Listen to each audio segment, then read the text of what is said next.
L'atelier de la poissonnerie, un espace culturel original sur Châteauroux. La nouvelle saison a repris il y a peu. Pour nous la présenter, nous sommes avec Juliette Passilly, la présidente de l'atelier de la poissonnerie. La particularité pour la saison 2019 par rapport aux autres programmations qu'on a pu présenter à l'usine, c'est que on a profité de la fermeture hivernale, donc de décembre, janvier, février, pour faire des travaux d'aménagement à l'usine. Et du coup, on a de nouveaux espaces qui nous permettent d'accueillir des concerts. Donc en fait, cette année, en plus de la programmation des expositions, donc tous les mois, on a une programmation de concerts qui vient compléter en parallèle l'activité de l'association. Qu'est-ce qu'ils vont apporter ces concerts ? Un dynamisme forcément plus grand, une nouvelle régularité dans les événements qu'on propose et puis surtout ça nous permet de proposer différentes activités. Un des points qui tient un peu à cœur à cette association, c'est vraiment l'éclectisme de ce qu'on propose. Donc tant dans les différents médiums, que ce soit en exposition par exemple, peinture, photographie, sculpture, etc. Mais aussi justement dans les différentes choses qu'on propose. Du coup ça nous permet de compléter, d'agrémenter un petit peu notre programmation. En termes d'exposition, qu'est-ce qu'on va pouvoir retrouver cette saison ? La deuxième exposition, ce sera du dessin d'un artiste qui vient d'Amiens. La troisième exposition, donc, qui aura lieu au mois de mai, ce sera photographie et installation des objets d'art, des luminaires. L'exposition du mois de juin, du coup, ce sera en partenariat avec une autre association de Châteauroux, l'association de la Baronnie. Et du coup, ils vont présenter, ce sera plutôt une exposition un peu aux accents historiques, puisque du coup, ils vont présenter tout le travail de recherche qu'ils ont fait autour du vieux Châteauroux et particulièrement de la rue de l'Indre. Donc, on y verra des photos qui datent du 19e siècle, enfin voilà, avec vraiment toute l'évolution de la dynamique de cette rue. Et puis du coup, pour terminer la saison 2019, la dernière exposition, ce sera une exposition collective. Ce seront toutes les élèves de l'atelier 16, qui est, si je ne m'abuse, rue Grande. C'est un atelier de peinture du coup, et donc toutes les élèves vont exposer leurs toiles dans cette exposition collective.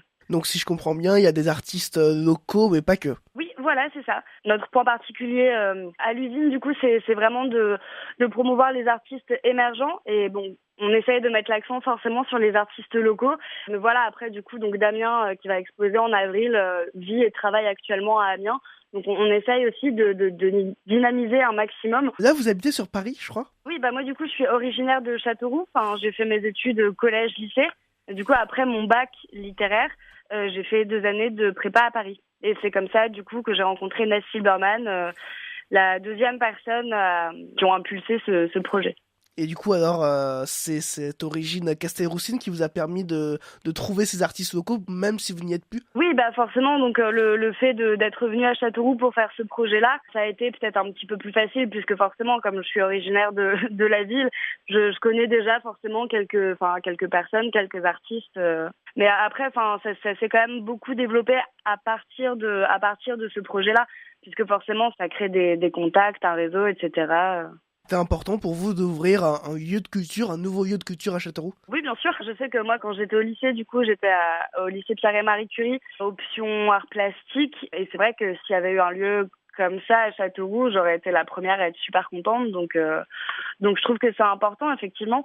L'intention première, justement, en créant un lieu comme ça et en ouvrant un lieu comme ça, c'est de permettre justement aux talents émergents d'avoir un lieu d'expression libre, enfin un lieu de création. Ils savent qu'ils peuvent venir, que ce lieu est fait exprès pour eux, en fait. Si on souhaite exposer justement dans ce lieu, comment ça se passe ? Faut vous contacter ? Oui. Sur les réseaux sociaux, passer à l'usine, on discute, on échange, on se rencontre, on voit ce qu'il est possible de faire et puis on le fait.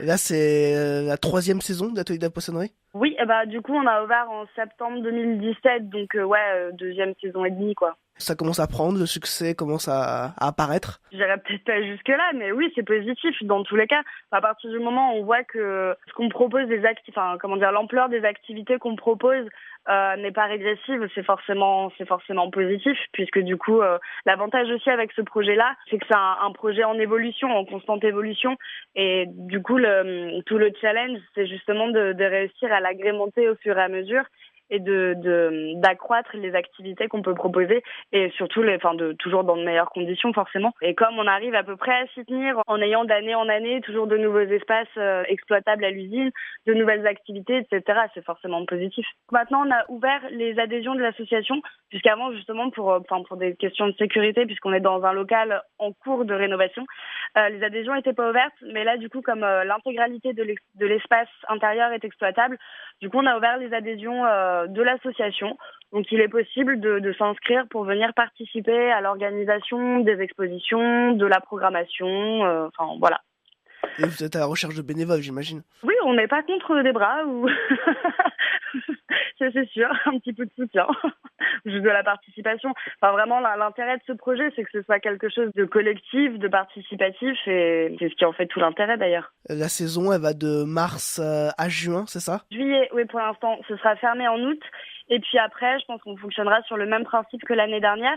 On réouvrira septembre ou novembre, peut-être, c'est pas encore vraiment défini. Et puis on proposera du coup une exposition rétrospective, puisque à l'issue de chaque exposition, la galerie de l'association garde une œuvre d'art qui a été exposée. Et du coup, au fur et à mesure de l'évolution du projet, la galerie constitue un fonds d'œuvres d'art.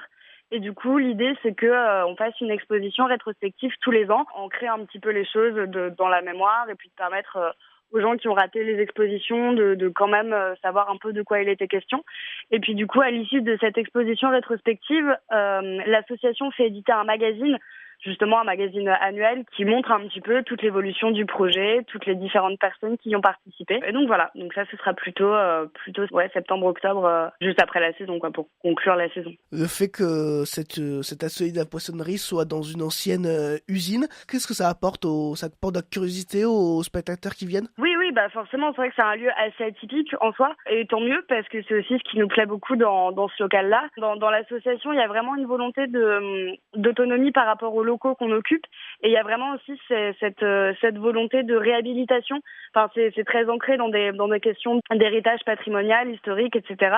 Et du coup, tous les événements, toute la programmation qui est organisée justement dans le but de lever des fonds pour réussir à rénover cet endroit, le redynamiser par le biais d'événements, de création artistique et d'en faire un lieu dynamique, puisque c'est vrai que la rue de l'Indre, ça a toujours été une rue très très vivante, enfin commerçante pour la ville de Châteauroux, et c'est vrai que maintenant c'est beaucoup délocalisé, et du coup notre envie part aussi de là, d'une envie de dynamisation et de réhabilitation de cet endroit. Merci Juliette Passillier. On rappelle que vous êtes la présidente de l'atelier de la poissonnerie, un espace culturel original sur Châteauroux à découvrir rue de l'Indre.